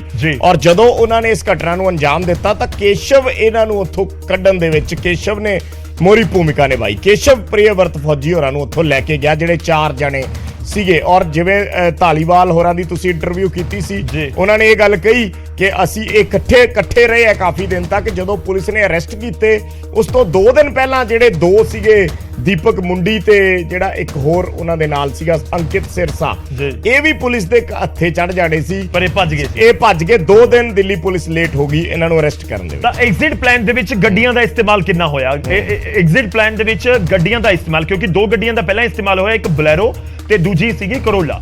ਤੇ ਉਸ ਤੋਂ ਬਾਅਦ ਅੱਗੇ ਐਗਜ਼ਿਟ ਪਲਾਨ ਕਿਸ ਤਰੀਕੇ ਨਾਲ ਸੀ ਕਿ ਕਰੋਲਾ ਵਾਲੀ ਕਾਰ ਜੋ ਤੁਸੀਂ ਵੀ ਜ਼ਿਕਰ ਕਰ ਰਹੇ ਸੀ ਕਿ ਉਸਦੀ ਤਾਕੀ ਗੱਡੀ ਨੂੰ ਲੱਗੀ ਸੀ, ਥਾਰ ਨੂੰ, ਇਸ ਕਰਕੇ ਉਹ ਬੰਦ ਨਹੀਂ ਹੋ ਰਹੀ ਸੀ, ਉਹ ਖੁੱਲੀ ਸੀ। ਤਾਂ ਕਰੋਲਾ ਛੱਡ ਕੇ ਉਹਨਾਂ ਨੇ ਪਹਿਲਾਂ ਆਲਟੋ ਖੋਈ ਤੇ ਦੂਜਾ ਜਿਹੜਾ ਕੇਸ਼ਵ ਸੀ ਉਹ ਪ੍ਰਿਯਵਰਤ ਫੌਜੀ ਦੇ ਕੰਟੈਕਟ ਦੇ ਵਿੱਚ ਸੀ ਤੇ ਉਹ ਖੁਦ ਵੀ ਆਲਟੋ ਲੈ ਕੇ ਹੀ ਆਇਆ ਸੀ। ਖੁਦ ਵੀ ਆਲਟੋ ਲੈ ਕੇ ਆਇਆ ਸੀ। ਯਾਨੀ ਕਿ ਵਾਰਦਾਤ ਨੂੰ ਬਲੈਰੋ ਤੇ ਕਰੋਲਾ ਚ ਅੰਜਾਮ ਦਿੱਤਾ ਗਿਆ। ਭੱਜੇ ਨੇ ਦੋਵੇਂ ਆਲਟੋ ਗੱਡੀਆਂ ਦੇ ਵਿੱਚ। ਔਰ ਕਾਬਿਲੇ ਗੌਰ ਇਹ ਮੋਗਾ ਸਾਈਡ ਭੱਜੇ ਨੇ ਮੰਨੂ ਔਰ ਰੂਪਾ, ਜਿਹੜੀ ਗੱਡੀ ਉੱਥੇ ਬਰਾਮਦ ਹੋਈ। ਜਿਹੜੇ ਕਰੋਲਾ ਵਾਲੇ ਸੀ, ਜਿਹੜੀ ਕਿਸੇ ਪਰਿਵਾਰ ਤੋਂ ਖੋਈ ਸੀ ਉੱਥੇ ਮੌਕੇ ਤੇ। ਜਿਹੜੇ ਕਰੋਲਾ ਦੇ ਵਿੱਚ ਸੀ ਰੂਪਾ ਤੇ ਮੰਨੂ, ਇਹ ਭੱਜ ਗਏ ਮੋਗਾ ਵਾਲੇ ਪਾਸੇ। ਤੇ ਜਿਹੜੇ ਬਲੈਰੋ ਦੇ ਵਿੱਚ ਪ੍ਰਿਯਵਰਤ ਫੌਜੀ, ਅੰਕਿਤ ਸਿਰਸਾ, ਦੀਪਕ ਮੁੰਡੀ ਤੇ ਕਸ਼ਿਸ਼ ਜਿਹੜਾ ਸੀਗਾ, ਉਹ ਕੇਸ਼ਵ ਦੇ ਨਾਲ ਉਹ ਹੋਰ ਪਾਸੇ ਭੱਜੇ। ਉਹ ਵਾਇਆ ਹਰਿਆਣਾ ਗਏ। ਉਹ ਫਤਿਹਾਬਾਦ ਚਲੇ ਗਏ। ਵੀ ਹੈ ਕਿ ਫਤਿਹਾਬਾਦ ਚਲੇ ਗਏ, ਇੱਕ ਹੋਟਲ ਦੇ ਉੱਥੇ ਰਹੇ ਜਿੱਥੇ ਹਥਿਆਰ ਲੁਕੋਏ ਸੀ, ਇੱਕ ਢਾਣੀ ਦੇ ਵਿੱਚ, ਜਿੱਥੋਂ ਪੁਲਿਸ ਨੇ ਬਾਅਦ ਚ ਹਥਿਆਰ ਬਰਾਮਦ ਕੀਤੇ। ਤਾਂ ਗੱਡੀਆਂ ਦਾ ਇਸਤੇਮਾਲ ਕਿੰਨਾ ਹੋਇਆ? ਪਹਿਲੀ ਗੱਡੀ ਬਲੈਰੋ, ਦੂਜੀ ਗੱਡੀ ਕਰੋਲਾ ਜਿਹੜੀ ਪਿੱਛਾ ਕਰ ਰਹੀਆਂ ਸੀ, ਤੇ ਉਸ ਤੋਂ ਬਾਅਦ ਤੀਜੀ ਗੱਡੀ ਦਾ ਇਸਤੇਮਾਲ ਹੋਇਆ ਆਲਟੋ ਦਾ, ਜੋ ਕੇਸ਼ਵ ਚਲਾ ਰਿਹਾ ਸੀ। ਹੁਣ ਇੱਕ ਹੋਰ ਗੱਡੀ ਵੀ ਸੀ ਜਿਹੜੀ ਹੁਣ ਤੱਕ ਨੰਬਰ ਗੱਡੀ ਕਿਹੜੀ ਆ ਉਹ ਹਜੇ ਤੱਕ ਸਾਫ਼ ਨਹੀਂ ਹੋਇਆ। ਕਿਉਂਕਿ ਮੋਗਾ ਦੇ ਵਿੱਚ 10 ਘੰਟੇ ਬਾਅਦ ਜਿਹੜੀ ਆਲਟੋ ਖੋਈ ਗਈ ਸੀ, ਉਹ ਮੋਗਾ 'ਚ 10 ਘੰਟੇ ਬਾਅਦ ਪੈਟਰੋਲ ਪਾਉਣ ਦੀ ਦੇਖੀ ਗਈ, ਉੱਥੋਂ ਹੀ ਫਿਰ ਬਰਾਮਦ ਹੁੰਦੀ ਹੋਈ ਹੈ। ਤੇ ਇਹ ਵੀ ਜਾਣਕਾਰੀ ਹੈ ਕਿ ਕਿਉਂਕਿ ਇਹ ਪੈਟਰੋਲ ਪਾਉਣ ਤੋਂ ਅੱਧਾ ਕਿਲੋਮੀਟਰ ਬਾਅਦ ਹੀ ਗੱਡੀ ਛੱਡ ਕੇ ਆਪਣੀ ਰੂਪਾ ਤੇ ਜਿਹੜਾ ਮੰਨੂ ਹੈ, ਉਹ ਦੋਵੇਂ ਗੱਡੀ ਛੱਡ ਕੇ ਫਰਾਰ ਹੋ ਗਏ ਸੀ। ਤਾਂ ਉੱਥੇ ਕਿਹਾ ਜਾ ਰਿਹਾ ਕਿ ਜਿਹੜੀ ਬਰੀਜ਼ਾ ਗੱਡੀ ਹੈ ਉਹਨਾਂ ਨੂੰ ਦੋਵਾਂ ਨੂੰ ਪਿਕ ਕਰਦੀ ਹੈ, ਯਾਨੀ ਕਿ ਇਹਨਾਂ ਦਾ ਪਹਿਲਾਂ ਹੀ ਪਲਾਨ ਸੀ ਕਿ ਤੁਸੀਂ ਇੱਥੋਂ ਨਿਕਲ ਕੇ ਤੁਸੀਂ ਕੋਈ ਗੱਡੀ ਖੋ ਕੇ ਪਹੁੰਚਣਾ ਹੈ ਮੋਗਾ, ਤੇ ਉੱਥੇ ਤੁਹਾਨੂੰ ਕੋਈ ਪਹਿਲਾਂ ਹੀ ਗੱਡੀ ਮਿਲੇਗੀ ਜੋ ਤੁਹਾਨੂੰ ਉੱਥੋਂ ਕੱਢ ਕੇ ਕਿਤੇ ਹੋਰ ਲੈ ਕੇ ਜਾਏਗੀ। ਇਹ ਕਲੀਅਰ ਹੋ ਰਿਹਾ ਹੈ। ਤਾਂ ਇਹ ਜ਼ਰੂਰ ਲੱਗ ਰਿਹਾ ਕਿਉਂਕਿ 10 ਘੰਟੇ ਦਾ ਵਕਫਾ ਸੀ, 5:30 ਵਜੇ ਵਾਰਦਾਤ ਨੂੰ ਅੰਜਾਮ ਦਿੱਤਾ, ਅਗਲੇ ਦਿਨ ਸਵੇਰੇ ਕਰੀਬ 2-2:30 ਵਜੇ ਉਹ ਗੱਡੀ ਉੱਥੇ ਦੇਖੀ ਗਈ ਸੀ। ਤਾਂ ਇਹ ਵੀ ਵਿਜੇ ਕਿਹਾ ਜਾ ਰਿਹਾ ਕਿ ਕਿਤੇ ਨਾ ਕਿਤੇ ਰੁਕੇ ਰਹੇ 2-4-5 ਘੰਟੇ, ਕਿਉਂਕਿ ਮੋਗਾ ਤੇ ਮਾਨਸਾ ਦਾ ਫਰਕ ਤਾਂ 2 ਘੰਟੇ ਦਾ, ਤੇ 10 ਘੰਟੇ ਕਿੱਥੇ 8 ਘੰਟੇ ਕਿੱਥੇ ਰਹੇ, ਤਾਂ ਰੁਕੇ ਰਹੇ ਕਿਤੇ ਨਾ ਕਿਤੇ। ਜਿਸ ਤਰੀਕੇ ਨਾਲ ਖਬਰ ਫੈਲੀ ਜਾਂ ਜਿਸ ਤਰੀਕੇ ਨਾਲ ਪੁਲਿਸ ਦੀ ਸਖਤੀ ਉਸ ਸਮੇਂ ਜਿੰਨੀ ਕੁ ਹੋਈ, ਤਾਂ ਉਸ ਤੋਂ ਬਾਅਦ ਕਿਤੇ ਨਾ ਕਿਤੇ ਇਹ ਵੀ ਘਬਰਾਏ, ਇਸ ਕਰਕੇ ਸ਼ਾਇਦ ਕਿਤੇ ਰੁਕੇ ਗਏ ਤੇ ਉਸ ਤੋਂ ਬਾਅਦ ਫਿਰ ਮੋਗਾ ਦੇ ਲਈ ਨਿਕਲੇ। ਇਹ ਹੀ ਨਜ਼ਰ ਆ ਰਿਹਾ, ਯਾਨੀ ਕਿ ਗੱਡੀਆਂ ਜਿਹੜੀਆਂ ਹੁਣ ਤੱਕ ਨੇ, ਇੱਕ ਕਰੋਲਾ, ਇੱਕ ਬਲੈਰੋ, ਉਸ ਤੋਂ ਬਾਅਦ ਇੱਕ ਆਲਟੋ ਜਿਹੜਾ ਕੇਸ਼ਵ ਚਲਾ ਰਿਹਾ ਸੀ, ਇੱਕ ਆਲਟੋ ਖੋਈ ਗਈ ਤੇ ਇੱਕ ਬਰੀਜ਼ਾ, 5 ਗੱਡੀਆਂ ਦਾ ਇਸਤੇਮਾਲ ਤਾਂ ਸਾਫ਼ ਤੌਰ ਤੇ ਨਜ਼ਰ ਆਉਂਦਾ ਜਿਹੜਾ ਇਸਤੇਮਾਲ ਹੋਇਆ ਇਸ ਪੂਰੀ। ਬਿਲਕੁਲ ਪੁਲਿਸ ਪਹੁੰਚ ਵੀ ਗਈ ਹੈ ਉੱਥੋਂ ਤੱਕ, ਪੁਲਿਸ ਨੇ ਕਾਫੀ ਚੀਜ਼ਾਂ ਦੱਸ ਵੀ ਦਿੱਤੀਆਂ ਨੇ, ਉਸ ਬਾਰੇ ਖੁਲਾਸੇ ਕਰਤੇ ਨੇ। ਇਹ ਬੜਾ ਇੰਪੋਰਟੈਂਟ ਹੈ ਗੌਰਵ, ਇਸ ਐਗਜ਼ਿਟ ਪਲਾਨ ਤੋਂ ਬਾਅਦ ਇਹ ਜਿਹੜੀ ਆਪਾਂ ਸਾਰੀ ਗੱਲ ਕਰਦੇ ਆ ਕਿ ਐਂਟਰੀ ਕਿਵੇਂ ਹੁੰਦੀ ਹੈ, ਐਗਜ਼ੀਕਿਊਸ਼ਨ ਕਿਵੇਂ ਹੁੰਦੀ ਹੈ ਔਰ ਐਗਜ਼ਿਟ ਕਿਵੇਂ ਹੁੰਦਾ ਹੈ, ਅਸਲ ਦੇ ਵਿੱਚ ਮਾਸਟਰਮਾਈਂਡ ਇਹ ਸਾਰਾ ਪਲਾਨ ਕੀਤਾ ਕਿਹਨਾਂ ਨੇ। ਸੋ ਇਹ ਵਾਲੇ ਚਿਹਰੇ ਜਿਹੜੇ ਨੇ ਬਹੁਤ ਇੰਪੋਰਟੈਂਟ ਨੇ, ਲਾਰੈਂਸ ਗੋਲਡੀ, ਸਚਿਨ ਅਨਮੋਲ, ਕੇਕੜਾ, ਪ੍ਰਿਯਵਰਤ ਫੌਜੀ, ਕੇਸ਼ਵ। ਤਾਂ ਇਹ ਅਸੀਂ ਇਹ ਵੀ ਸਮਝਾਉਣ ਦੀ ਕੋਸ਼ਿਸ਼ ਕਰ ਰਹੇ ਹਾਂ ਕਿ ਇਹ ਪੂਰਾ ਹੈ ਕਿਵੇਂ। ਦਰਅਸਲ ਲਾਰੈਂਸ ਬਿਸ਼ਨੋਈ ਤੇ ਗੋਲਡੀ ਬਰਾੜ ਦੋਵੇਂ ਇੱਕ ਤਾਂ ਜੇਲ੍ਹ ਦੇ ਵਿੱਚ ਹੈ ਤੇ ਇੱਕ ਇੰਡੀਆ ਤੋਂ ਬਾਹਰ ਹੈ। ਜਦੋਂ ਤੁਸੀਂ ਕੋਈ ਵੀ ਕੰਮ ਕਰਨਾ ਹੈ ਜੇ ਕਿਸੇ ਥਾਂ ਦੇ ਉੱਤੇ, ਤਾਂ ਫਿਰ ਉਸ ਥਾਂ ਦੇ ਉੱਤੇ ਕੋਈ ਨਾ ਕੋਈ ਤੁਹਾਨੂੰ ਬੰਦਾ ਚਾਹੀਦਾ ਹੈ ਕਿ ਜੇ ਗੋਲਡੀ ਬਰਾੜ ਆਪਰੇਟ ਕਰ ਰਿਹਾ ਹੈ ਕੈਨੇਡਾ ਤੋਂ ਬੈਠ ਕੇ, ਤਾਂ ਇੱਥੇ ਵੀ ਉਸ ਨੂੰ ਕੋਈ ਆਪਣਾ ਕੋਈ ਨਾ ਕੋਈ ਸ਼ਖਸ ਚਾਹੀਦਾ ਸੀ ਜਿਹੜਾ ਅੱਗੇ ਹਥਿਆਰਾਂ ਨੂੰ ਮੁਹੱਈਆ ਕਰਵਾਵੇ, ਗੱਡੀਆਂ ਮੁਹੱਈਆ ਕਰਵਾਵੇ, ਕੌਣ ਵਾਰਦਾਤ ਨੂੰ ਅੰਜਾਮ ਦੇਗਾ, ਉਹ ਸਾਰੇ ਪਹਿਲਾਂ ਸਾਫ਼ ਹੋਵੇ ਕਿ ਕੌਣ ਜਾ ਕੇ ਵਾਰਦਾਤ ਨੂੰ ਅੰਜਾਮ ਦੇਗਾ। ਤਾਂ ਗੋਲਡੀ ਬਰਾੜ ਬਾਹਰ ਹੈ, ਲਾਰੈਂਸ ਬਿਸ਼ਨੋਈ ਜੇਲ੍ਹ ਦੇ ਵਿੱਚ ਹੈ, ਤਾਂ ਫਿਰ ਕਿਤੇ ਨਾ ਕਿਤੇ ਨਜ਼ਰ ਆਉਂਦਾ ਕਿ ਅਨਮੋਲ ਬਿਸ਼ਨੋਈ ਤੇ ਸਚਿਨ ਥਾਪਰ ਨੂੰ ਹੀ ਉਹ ਪੂਰੀ ਜ਼ਿੰਮੇਵਾਰੀ ਦਿੱਤੀ ਗਈ ਕਿ ਬੰਦੇ ਤੁਸੀਂ ਦੇਖੋ ਕਿ ਕਿਹਨਾਂ ਦੇ ਵੱਲੋਂ ਵਾਰਦਾਤ ਨੂੰ ਅੰਜਾਮ ਦਿੱਤਾ ਜਾਂ ਆਇਡੈਂਟੀਫਾਈ ਕਰੋ ਕਿ ਤੁਸੀਂ ਕਿਹੜੇ ਗੁਰਗੇ ਹੈਗੇ ਆ ਜਿਹੜੇ ਇਕੱਠੇ ਕਰਕੇ ਇਸ ਵਾਰਦਾਤ ਨੂੰ ਅੰਜਾਮ ਦੇ, ਰੇਕੀ ਕੌਣ ਕਰ ਸਕਦਾ ਹੈ, ਉਸ ਤੋਂ ਬਾਅਦ ਐਗਜ਼ੀਕਿਊਸ਼ਨ ਕੌਣ ਕਰ ਸਕਦਾ ਹੈ, ਐਗਜ਼ਿਟ ਕੌਣ ਕਰ ਸਕਦਾ ਹੈ। ਤਾਂ ਇਹ ਪਹਿਲਾਂ ਤਾਂ ਲੱਗ ਰਿਹਾ ਕਿ ਚਾਰੋਂ ਜਿਹੜੇ ਮਾਸਟਰਮਾਈਂਡ ਦੇ ਵਿੱਚ, 2 ਮਾਸਟਰਮਾਈਂਡ ਲਾਰੈਂਸ ਬਿਸ਼ਨੋਈ ਤੇ ਗੋਲਡੀ ਬਰਾੜ, ਤੇ ਉਸ ਤੋਂ ਬਾਅਦ ਅਨਮੋਲ ਬਿਸ਼ਨੋਈ ਤੇ ਸਚਿਨ ਬਿਸ਼ਨੋਈ ਜਿਹੜੇ ਗਰਾਊਂਡ ਦੇ ਉੱਤੇ ਰਹਿ ਕੇ ਕੰਮ ਕਰ ਰਹੇ ਸੀ, ਮਾਸਟਰਮਾਈਂਡ ਉਹ ਵੀ ਨਜ਼ਰ ਆਉਂਦੇ ਨੇ ਕਿਉਂਕਿ ਅਪ੍ਰੈਲ ਦੇ ਵਿੱਚ ਭੱਜ ਵੀ ਗਏ, ਫਿਰ ਦੇਸ਼ ਛੱਡ ਕੇ। ਜਦੋਂ ਪੂਰੀ ਤਿਆਰੀ ਇਹਨਾਂ ਨੇ ਕਰ ਲਈ ਉਸ ਤੋਂ ਬਾਅਦ ਇਹ ਫੇਕ ਪਾਸਪੋਰਟ ਤੇ ਦੋਨੋਂ ਸਚਿਨ ਤੇ ਅਨਮੋਲ ਫਰਾਰ ਹੋ ਗਏ। ਔਰ ਇਹ ਵੀ ਇਸ ਦੇ ਵਿੱਚ ਜੋ ਪੁਲਿਸ ਦੱਸਦੀ ਹੈ ਕਿ ਲਾਰੈਂਸ ਨੇ ਅਖੀਰਲੇ ਦਿਨਾਂ 'ਚ ਜਦੋਂ ਇਹ ਪਲਾਨ ਐਗਜ਼ੀਕਿਊਟ ਕੀਤਾ, ਯਾਨੀ ਜਿਸ ਦਿਨ ਸਿੱਧੂ ਦਾ ਕਤਲ ਹੋਇਆ ਉਸ ਤੋਂ ਕੁਝ ਦਿਨ ਪਹਿਲਾਂ ਲਾਰੈਂਸ ਨੇ ਫੋਨ ਯੂਜ਼ ਕਰਨਾ ਬੰਦ ਕਰਤਾ ਸੀ, ਉਸਦੇ ਕੋਲ ਫੋਨ ਨਹੀਂ ਸੀ, ਪਰ ਗੋਲਡੀ ਬਰਾੜ ਨੇ ਸਾਰੀਆਂ ਇੰਸਟਰਕਸ਼ਨਸ ਦਿੱਤੀਆਂ। ਪਲੈਨਿੰਗ ਇਹਨਾਂ ਦੀ ਲੰਮੇ ਸਮੇਂ ਤੋਂ ਸੀ, ਉਹਨਾਂ ਨੇ ਕੀਤੀ ਹੋਈ ਸੀ, ਪਰ ਐਂਡ ਤੇ ਅਖੀਰਲੇ ਦਿਨ ਜਦੋਂ ਜਾ ਕੇ ਪਲਾਨ ਐਗਜ਼ੀਕਿਊਟ ਹੋਇਆ ਉਦੋਂ ਗੋਲਡੀ ਬਰਾੜ ਨੇ ਇੰਸਟਰਕਸ਼ਨ ਦਿੱਤੀਆਂ। ਲਾਰੈਂਸ ਉਹਨਾਂ ਦਿਨਾਂ ਦੇ ਵਿੱਚ ਫੋਨ ਸਾਇਲੈਂਟ ਰਿਹਾ ਕਿ ਕੋਈ ਸਾਇਲੈਂਟ ਰਿਹਾ। ਤੇ ਕਾਬਿਲੇ ਗੌਰ ਇਹ ਵੀ ਹੈ ਕਿ ਇਸ ਪੂਰੇ ਮਾਮਲੇ ਦੇ ਵਿੱਚ ਕੀ ਹੈ ਕਿ ਇੱਕ ਤਾਂ ਜਿਹੜਾ ਸੰਦੀਪ ਕੇਕੜਾ ਹੈ, ਪ੍ਰਿਯਵਰਤ ਫੌਜੀ ਹੈ, ਇਹ ਦੋਵੇਂ ਗੋਲਡੀ ਬਰਾੜ ਦੇ ਨਾਲ ਲਗਾਤਾਰ ਸੰਪਰਕ ਦੇ ਵਿੱਚ ਸੀ। ਤਾਂ ਗੋਲਡੀ ਬਰਾੜ ਲਾਰੈਂਸ ਬਿਸ਼ਨੋਈ ਦੇ ਨਾਲ ਸੰਪਰਕ ਦੇ ਵਿੱਚ ਸੀ। ਔਰ ਕਾਬਿਲੇ ਗੌਰ ਇਹ ਵੀ ਹੈ ਕਿ ਜੇ ਅਨਮੋਲ ਬਿਸ਼ਨੋਈ ਤਾਂ ਲਾਰੈਂਸ ਬਿਸ਼ਨੋਈ ਦਾ ਭਰਾ ਹੈ, ਕਿ ਅਨਮੋਲ ਬਿਸ਼ਨੋਈ ਤੇ ਸਚਿਨ ਬਿਸ਼ਨੋਈ, ਸਚਿਨ ਥਾਪਨ ਜੇ ਅਪ੍ਰੈਲ 'ਚ ਭੱਜੇ ਨੇ ਤਾਂ ਇੱਥੇ ਉਹ ਪੂਰਾ ਸੈੱਟ ਕਰਕੇ ਪੂਰਾ ਸੈੱਟ ਕਰਕੇ ਫਿਰ ਭੱਜੇ ਕਿ ਮੁੜ ਕੇ ਭੱਜਿਆ ਨਹੀਂ ਜਾਣਾ ਜਾਂ ਫਿਰ ਪੁਲਿਸ ਬਹੁਤ ਅਲਰਟ ਹੋ ਜਾਏਗੀ, ਸਾਰੀ ਪਲੈਨਿੰਗ ਕਰਕੇ ਭੱਜੇ। ਔਰ ਇਹ ਵੀ ਇੱਕ ਚੀਜ਼ ਤਰੀਕੇ ਨਾਲ ਨਜ਼ਰ ਆ ਰਿਹਾ ਕਿ ਜਦੋਂ ਇਹ ਦੋਵੇਂ ਭੱਜੇ ਨੇ ਤਾਂ 1 ਮਹੀਨਾ ਪਹਿਲਾਂ ਜ਼ਿਕਰ ਹੋ ਰਿਹਾ ਕਿ ਹਥਿਆਰ ਆ ਗਏ ਸੀ। ਜੇ ਅਪ੍ਰੈਲ ਦੇ ਵਿੱਚ ਭੱਜੇ ਨੇ, ਇਸ ਦਾ ਮਤਲਬ ਹੈ ਕਿ ਜੇ ਮਈ 'ਚ ਵਾਰਦਾਤ ਨੂੰ ਅੰਜਾਮ ਦਿੱਤਾ ਗਿਆ ਤਾਂ ਅਪ੍ਰੈਲ 'ਚ ਹਿੰਦੁਸਤਾਨ ਹਥਿਆਰ, ਇਸ ਦਾ ਮਤਲਬ ਪਹੁੰਚ ਚੁੱਕੇ ਸੀ। ਉਸ ਤੋਂ ਬਾਅਦ ਹੀ ਇਹ ਫਰਾਰ ਹੋਏ ਕਿ ਠੀਕ ਹੈ ਹਥਿਆਰ ਆ ਗਏ, ਗੱਡੀਆਂ ਦਾ ਪਤਾ ਲੱਗ ਗਿਆ, ਕੌਣ ਜਾ ਕੇ ਮਾਰੇਗਾ ਇਹ ਵੀ ਪਤਾ ਲੱਗ ਗਿਆ, ਕੌਣ ਰੇਕੀ ਕਰੇਗਾ ਉਹ ਪਤਾ ਲੱਗ ਗਿਆ, ਤੇ ਉੱਥੋਂ ਉਸ ਤੋਂ ਬਾਅਦ ਇਹ ਭੱਜ ਗਏ, ਫਰਜ਼ੀ ਪਾਸਪੋਰਟ ਬਣਾ ਕੇ। ਉਸ ਤੋਂ ਬਾਅਦ ਇਹ ਭੱਜ ਗਏ। ਬਲਦੇਵ ਜੁੜ ਗਿਆ। ਬਲਦੇਵ ਦਾ ਰੁਖ ਕਰਦੇ ਹਾਂ, ਕਰੀਬ 5:26 ਹੋਏ ਨੇ। ਔਰ ਜੇ ਅਸੀਂ ਜ਼ਿਕਰ ਕਰੀਏ ਤਾਂ 5:30 ਤੇ ਵਾਰਦਾਤ ਨੂੰ ਅੰਜਾਮ ਦਿੱਤਾ ਗਿਆ ਸੀ ਜਿਸ ਦਿਨ ਸਿੱਧੂ ਮੂਸੇਵਾਲਾ ਦਾ ਕਤਲ ਕੀਤਾ ਗਿਆ, ਠੀਕ 1 ਮਹੀਨੇ ਪਹਿਲਾਂ, ਕਰੀਬ 5:30 ਵਜੇ। ਔਰ ਇਸ ਸਮੇਂ ਸਾਡੇ ਸਹਿਯੋਗੀ ਬਲਦੇਵ ਉਸ ਥਾਂ ਤੇ ਮੌਜੂਦ ਨੇ ਜਿੱਥੇ ਘਟਨਾ ਵਾਪਰੀ ਸੀ। ਇਨਫੈਕਟ ਤੁਸੀਂ ਉਹਨਾਂ ਦੀ ਤਸਵੀਰ ਦੇ ਵਿੱਚ ਦੇਖ ਸਕਦੇ ਹੋ ਕਿ ਪਿੱਛੇ ਗੋਲੀਆਂ ਵਾਲੇ ਨਿਸ਼ਾਨ ਨੂੰ ਪੁਲਿਸ ਨੇ ਮਾਰਕ ਕੀਤਾ ਹੋਇਆ ਹੈ। ਆਪਾਂ ਹੋਰ ਸਮਝਣ ਦੀ ਤੇ ਜਾਣਨ ਦੀ ਕੋਸ਼ਿਸ਼ ਕਰਾਂਗੇ। ਬਲਦੇਵ, ਸਾਡੀ ਆਵਾਜ਼ ਤੁਹਾਡੇ ਤੱਕ ਪਹੁੰਚ ਰਹੀ ਹੋਵੇਗੀ, ਥੋੜਾ ਜਿਹਾ ਸਮਝਾਓ। ਔਰ ਕਿਉਂਕਿ 1 ਮਹੀਨਾ ਹੋਇਆ ਹੈ, ਬਹੁਤ ਸਾਰੀਆਂ ਭਾਵਨਾਵਾਂ, ਬਹੁਤ ਸਾਰੇ ਸਿੱਧੂ ਦੇ ਫੈਨਸ 1 ਮਹੀਨੇ ਬਾਅਦ ਉਹਨਾਂ ਨੂੰ ਯਾਦ ਵੀ ਕਰ ਰਹੇ ਨੇ, ਇਨਫੈਕਟ ਯਾਦ ਤਾਂ ਰੋਜ਼ ਕਰ ਰਹੇ ਨੇ, ਪਰ ਉਸ ਸਮੇਂ ਕੀ ਕੁਝ ਹੋਇਆ? ਕਿਉਂਕਿ ਜਿਹੜੀ ਸਭ ਤੋਂ ਪਹਿਲੀ ਜਾਣਕਾਰੀ ਸੀ ਨਿਊਜ਼ 18 ਦੇ ਦਰਸ਼ਕਾਂ ਤੱਕ ਉਹ ਤੁਹਾਡੇ ਜ਼ਰੀਏ ਹੀ ਪਹੁੰਚੀ ਕਿ ਸਿੱਧੂ ਨੂੰ ਗੋਲੀ ਲੱਗ ਗਈ ਹੈ, ਸਿੱਧੂ ਦੇ ਉੱਤੇ ਫਾਇਰਿੰਗ ਹੋ ਗਈ ਹੈ? ਜੀ ਬਿਲਕੁਲ ਗੌਰਵ, ਪਿਛਲੀ 29 ਮਈ ਨੂੰ ਅੱਜ ਦੇ ਤਰੀਕ ਦੇ ਵਿੱਚ ਸਿੱਧੂ ਮੂਸੇਵਾਲੇ ਦਾ ਕਤਲ ਹੋ ਜਾਂਦਾ ਹੈ। ਸਿੱਧੂ ਮੂਸੇਵਾਲਾ ਆਪਣੇ ਪਿੰਡ ਤੋਂ ਆਉਂਦਾ ਤੇ ਆਪਣੀ ਮਾਸੀ ਦੇ ਘਰ ਜਾਣ ਨੂੰ ਨਿਕਲਦਾ ਹੈ। ਜਿਵੇਂ ਹੀ ਜਵਾਰ ਕੇ ਪਿੰਡ ਆਉਂਦਾ ਤਾਂ ਇਸ ਮੋੜ ਤੇ ਮਨਪ੍ਰੀਤ ਨਾਂ ਦਾ ਜਿਹੜਾ ਕਰੋਲਾ ਗੱਡੀ ਦੇ ਵਿੱਚ ਪਿੱਛਾ ਕਰਦਾ ਸੀ, ਉਹਨੇ ਸਿੱਧੂ ਦੀ ਗੱਡੀ ਤੇ ਟਾਇਰ ਦੇ ਵਿੱਚ ਗੋਲੀਆਂ ਮਾਰੀਆਂ ਤੇ ਸਿੱਧੂ ਦੀ ਗੱਡੀ ਹੈ ਜਿਹੜੀ ਇਸ ਜਗ੍ਹਾ ਤੇ ਆ ਕੇ ਰੁਕਦੀ ਹੈ। ਹਾਲਾਂਕਿ ਮਾਰਕ ਕੀਤੀ ਹੋਈ ਹੈ ਪੁਲਿਸ ਨੇ, ਇਸ ਜਗ੍ਹਾ ਤੇ ਆ ਕੇ ਰੁਕਦੀ ਹੈ ਤੇ ਜਿਵੇਂ ਹੀ ਸਿੱਧੂ ਤੇ ਗੋਲੀਆਂ ਚੱਲਦੀਆਂ ਨੇ, ਮਨਪ੍ਰੀਤ ਖੋਸੇ ਨੇ ਜਵਾਬੀ ਜਿਹੜੀ ਗੋਲੀ ਚਲਾਈ ਤਾਂ ਉਸ ਤੋਂ ਬਾਅਦ ਸਿੱਧੂ ਮੂਸੇਵਾਲੇ ਨੇ ਵੀ 2 ਗੋਲੀਆਂ ਚਲਾਈਆਂ ਤਾਂ ਇਸ ਤੋਂ ਬਾਅਦ ਇੱਕ ਬਰਸਟ ਸਿੱਧੂ ਮੂਸੇਵਾਲੇ ਦੀ ਕੂਣੀ ਤੇ ਵੱਜਦਾ ਤੇ ਇਸ ਤੋਂ ਬਾਅਦ ਦੋਵੇਂ ਗੱਡੀਆਂ ਤੋਂ 4 ਤੋਂ 5 ਸ਼ੂਟਰ ਹੈ ਜਿਹੜੇ ਨਿਕਲਦੇ ਆ ਤੇ ਤਾਬੜ ਤੋੜ ਗੋਲੀਆਂ ਸਿੱਧੂ ਮੂਸੇਵਾਲੇ ਤੇ ਚਲਾਉਂਦੇ ਆ। ਇਹ ਸਾਰਾ 6 ਤੋਂ 7 ਸੈਕਿੰਡ ਦੇ ਵਿੱਚ ਜਿਹੜਾ ਮਾਮਲਾ ਵਾਰਦਾਤ ਨੂੰ ਅੰਜਾਮ ਦੇ ਚੁੱਕੇ ਸੀ। ਸਿੱਧੂ ਮੂਸੇਵਾਲੇ ਦੀ ਕੁਝ ਮਿੰਟਾਂ ਦੇ ਬਾਅਦ ਹੀ ਮੌਤ ਹੋ ਜਾਂਦੀ ਹੈ। ਕੰਧਾਂ ਤੇ ਗੋਲੀਆਂ ਦੇ ਨਿਸ਼ਾਨ ਦੇ ਸਕਦੇ ਹੋ, ਅੱਜ ਤੱਕ ਮਾਰਕ ਕੀਤੇ ਹੋਏ ਆ, ਲੋਕ ਦੇਖਣ ਵੀ ਆ ਰਹੇ ਆ ਤੇ ਇਸ ਗੋਲੀਆਂ ਤੋਂ ਇਲਾਵਾ ਹੋਰ ਆਲੇ ਦੁਆਲੇ ਜਿਹੜੀਆਂ ਕੰਧਾਂ ਨੇ ਉਹਨਾਂ ਤੇ ਵੀ ਗੋਲੀਆਂ ਦੇ ਨਿਸ਼ਾਨ ਨੇ। ਤਾਬੜ ਤੋੜ ਗੋਲੀਆਂ ਦਾ ਮੀਂਹ ਜਿਹੜਾ ਹੈ ਵਾਰਦਾਤ ਕਰਨ ਵੇਲੇ ਬਰਾ ਦਿੱਤਾ ਸੀਗਾ। ਸਾਹਮਣੇ ਦੇਖ ਸਕਦੇ ਹੋ ਇੱਕ ਮੰਦਿਰ ਹੈ, ਉਹਦੇ ਵਿੱਚ ਵੀ ਗੋਲੀਆਂ ਚਲਾਈਆਂ ਗਈਆਂ। ਇੱਕ ਨਾਲ ਸਾਈਕਲ ਵਾਲੀ ਦੁਕਾਨ ਹੈ, ਉੱਥੇ ਵੀ ਗੋਲੀਆਂ ਦੇ ਨਿਸ਼ਾਨ ਨੇ ਕਿਉਂਕਿ ਉਹਨਾਂ ਨੂੰ ਸ਼ੱਕ ਸੀ 3 ਨੌਜਵਾਨ ਉੱਥੇ ਖੜੇ ਸੀ ਕਿ ਉਹ ਵੀਡੀਓ ਬਣਾ ਰਹੇ ਹੈ, ਇਸ ਕਰਕੇ ਉਹਨਾਂ ਤੇ ਵੀ ਬਰਸਟ ਮਾਰਿਆ ਗਿਆ। ਕੁਦਰਤੀ ਉਹ ਬਚ ਗਏ। ਆਲੇ ਦੁਆਲੇ ਦੀਆਂ ਕੰਧਾਂ ਜਿਹੜੀਆਂ ਗਵਾਹੀ ਭਰਦੀਆਂ ਉਸ ਵਾਰਦਾਤ ਦੀਆਂ ਕਿ ਕਿਸ ਕਦਰ ਫਾਇਰਿੰਗ ਕੀਤੀ ਗਈ ਹੈ। ਐਸਐਸਪੀ ਨੇ ਉਸੇ ਦਿਨ ਮੰਨਿਆ ਸੀ ਕਿ AK-47 ਦੀ ਹੈ ਜਿਹੜੀ ਵਰਤੋਂ ਕੀਤੀ ਗਈ ਹੈ ਤੇ ਇਸ ਤੋਂ ਇਲਾਵਾ ਜਿਵੇਂ ਹੀ ਵਾਰਦਾਤ ਨੂੰ ਅੰਜਾਮ ਦਿੱਤਾ ਗੌਰਵ ਤਾਂ ਇੱਥੋਂ ਕੁਝ ਕਿਲੋਮੀਟਰ ਦੀ ਦੂਰੀ ਤੇ ਸਾਹਮਣੇ ਸੜਕ ਦਿਖਾਵਾਂਗੇ, ਇੱਧਰ ਭੱਜ ਗਏ। ਇਸ ਜਗ੍ਹਾ ਤੇ ਉਹ ਵਾਰਦਾਤ ਨੂੰ ਅੰਜਾਮ ਦੇ ਕੇ ਗਏ ਆ। ਕੁਝ ਕਿਲੋਮੀਟਰ ਦੀ ਦੂਰੀ ਤੇ ਬਰਨਾਲਾ ਪਿੰਡ ਹੈ ਜਿੱਥੇ ਸਿੱਧੂ ਦੀ ਮਾਸੀ ਰਹਿੰਦੀ ਹੈ, ਉਸ ਦੇ ਕੋਲੋਂ ਇੱਕ ਅਲਟੋ ਕਾਰ ਹੈ ਜਿਹੜੀ ਉਹ ਖੋਹੀ ਜਾਂਦੀ ਹੈ ਇੱਕ ਵਿਅਕਤੀ ਤੋਂ ਤੇ ਉਸ ਦੇ ਵਿੱਚ ਫਰਾਰ ਹੋ ਜਾਂਦੇ ਆ, ਗੱਡੀ ਉੱਥੇ ਛੱਡਦੇ ਆ। ਇਹ ਜਿਹੜੀ ਦੂਜੀ ਗੱਡੀ ਸੀ ਬਲੈਰੋ, ਉਹ ਪਿੰਡ ਖਿਆਲਾ ਦੇ ਕੋਲ ਛੱਡਦੇ ਆ। ਹਾਲਾਂਕਿ ਪੁਲਿਸ ਦੀ ਨਲਾਇਕੀ ਇਹ ਸਮਝੋ ਕਿ 1 ਘੰਟਾ ਕਾਤਲ ਮਾਨਸਾ ਜ਼ਿਲ੍ਹੇ ਦੇ ਵਿੱਚ ਘੁੰਮਦੇ ਰਹੇ ਪਰ ਪੁਲਿਸ ਨੂੰ ਕੁਝ ਪਤਾ ਨਹੀਂ ਲੱਗਿਆ। ਸਾਰੀ ਫੋਰਸ ਹੈ ਜਿਹੜੀ ਹਸਪਤਾਲ ਦੇ ਵਿੱਚ ਲਾ ਦਿੱਤੀ, ਨਾਕਿਆਂ ਤੇ ਕੋਈ ਮੁਲਾਜ਼ਮ ਤੈਨਾਤ ਨਹੀਂ ਸੀ। ਇਸ ਕਰਕੇ ਦੂਸਰੀ ਦਿਲਚਸਪ ਗੱਲ ਇਹ ਹੈ ਕਿ ਕਾਤਲਾਂ ਨੂੰ ਸਾਰਾ ਮੈਪ ਮਾਨਸਾ ਜ਼ਿਲ੍ਹੇ ਦਾ ਪਤਾ ਸੀ, ਕਿੱਥੋਂ ਭੱਜਣਾ ਹੈ, ਕਿਹੜਾ ਰਾਹ ਹੈ। ਹਾਲਾਂਕਿ ਅਸੀਂ ਮਾਨਸਾ ਦੇ ਵਿੱਚ ਰਹਿੰਦੇ ਹਾਂ, ਸਾਨੂੰ ਨਹੀਂ ਪਤਾ ਇਸ ਗੱਲ ਦਾ ਕਿ ਕਿਹੜਾ ਰਸਤਾ ਕਿੱਧਰ ਨੂੰ ਜਾ ਸਕਦਾ ਹੈ। ਕੱਚੇ ਰਸਤਿਆਂ ਦੀ ਵੀ ਜਾਣਕਾਰੀ ਸੀ। ਬਲੈਰੋ ਗੱਡੀ ਕੱਚੇ ਰਸਤੇ ਖੜਾ ਕੇ ਉਸ ਤੋਂ ਬਾਅਦ ਅਲਟੋ ਗੱਡੀ ਤੇ ਉਹ ਮੋਗੇ ਦੇ ਧਰਮਕੋਟ ਤੇ ਜਾ ਕੇ ਛੱਡਦੇ ਹੈ। ਇਸ ਕਰਕੇ ਕਾਤਲ ਹੈ ਜਿਹੜੇ ਕਿੰਨੇ ਹੁਸ਼ਿਆਰ ਤੇ ਕਿੰਨੀ ਉਹਨਾਂ ਨੇ ਰੈਕੀ ਕੀਤੀ ਹੋਏਗੀ ਇਸ ਤੋਂ ਭਲੀ ਭੰਤਾ ਅੰਦਾਜ਼ਾ ਲਗਾਇਆ ਜਾ ਸਕਦਾ ਹੈ। 1 ਮਹੀਨਾ ਬੀਤਣ ਦੇ ਬਾਵਜੂਦ ਵੀ ਲੋਕ ਅੱਜ ਵੀ ਉਸ ਜਗ੍ਹਾ ਤੇ ਆ ਰਹੇ। ਤੁਹਾਨੂੰ ਦਿਖਾ ਦਿੰਦੇ ਤਸਵੀਰਾਂ ਇੱਕ ਵਾਰ ਫਿਰ ਮੋੜ ਦੇ ਉੱਤੇ ਜਾ ਸਕੋ।